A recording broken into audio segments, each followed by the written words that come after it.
Hi అండి, ఈరోజు ఉజ్వల్ జ్యోతి kitchen లోని కాకరకాయ చిన్న సైజ్ కాకరకాయ చేదు లేకుండా పులుసు చాలా టేస్టీగా ఈజీగా పెట్టచ్చు. ఇది కర్రీ 3 రోజులున్న పాడవదు. మనకి కాకరకాయ కూర తెల్లారి పొద్దున కూడా టేస్టీగా ఉంటుంది బాగా. వీడియో నచ్చితే కనుక లైక్ చేయండి, షేర్ చేయండి, కామెంట్ చేయండి, సబ్స్క్రైబర్ చేసుకోండి. చిన్న సైజు కాకరకాయ మొత్తం కూడా కట్ చేసేసుకోండి.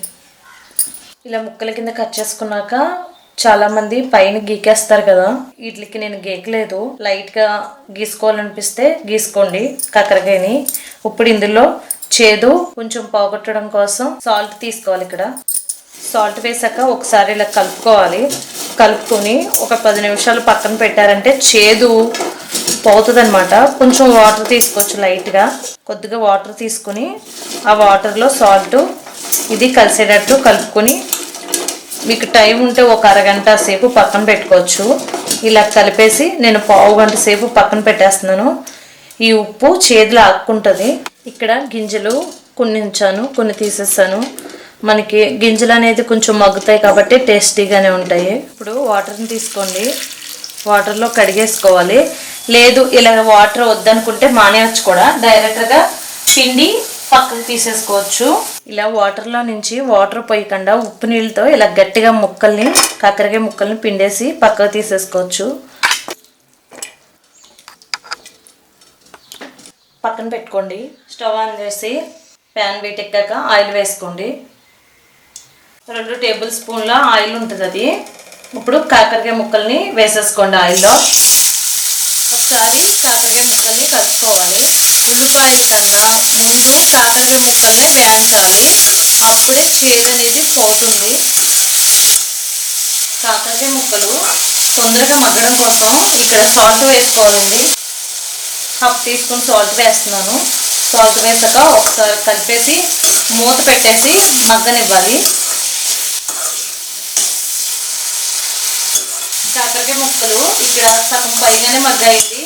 ఇప్పుడు కట్ చేసి పెట్టుకున్న ఉల్లిపాయలు వేసుకోవాలి. 4 పచ్చిమిరపకాయలు, 2 సన్నగా కట్ చేసుకున్న ఉల్లిపాయలు,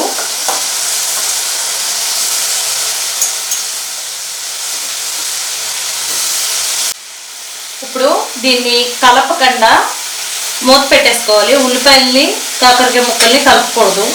మనం దమ్ బిర్యానీ చేసేటప్పుడు ఎలా దమ్ పెడతాం చూసారా, అలా పెడితే కింద ఉన్న కాకరకాయ ముక్క కూడా బాగా మగ్గిద్ది అనమాట. ఇప్పుడు ఒకసారి మూత తీసాక కలుపుకుందాం. మనకి కాకరకాయ ఫ్రై చేసేటప్పుడు ఫస్ట్ ఆయిల్ ఫ్లేమ్లో పెట్టి ఫ్రై చేస్తే కనుక కాకరకాయలో ఉన్న చేదు తొందరగా పోతుంది. మళ్ళీ ఒకసారి మూత పెట్టేసుకుందాం. ఒకసారి కలుపుకోవాలి.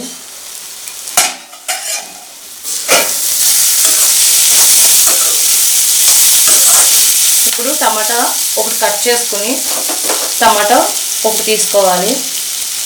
మళ్ళీ మూత పెట్టేసుకోవాలి. ఇందులో రుచికి తగ్గట్టు సాల్ట్ వేసుకోండి. పసుపు కొద్దిగా, చిటికెడు కారం 2 టేబుల్ స్పూన్లు వేసుకోవాలి. ఇప్పుడు ఇవన్నీ బాగా కలిసేటట్టు ఒకసారి కలుపుకోవాలి.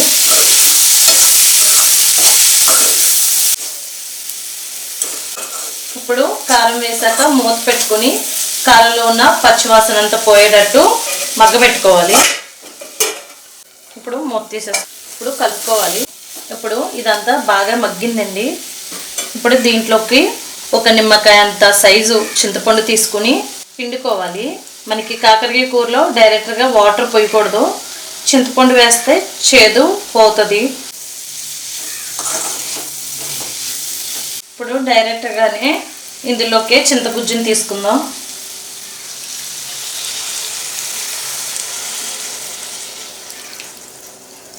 ఇలా ఒకసారి 2 సార్లు రిపీట్ చేయొచ్చు చింతపండులో నుంచి గుజ్జుని తీసుకోవడానికి. చింతపండు పిండుకున్నాక ఒకసారి కలుపుకోవాలి.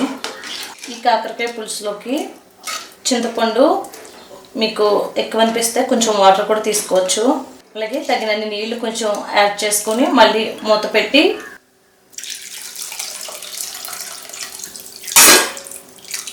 కూర దగ్గర పడేంత వరకు కొంచెం మరిగేంత వరకు కూడా మూత పెట్టేసుకుందాం.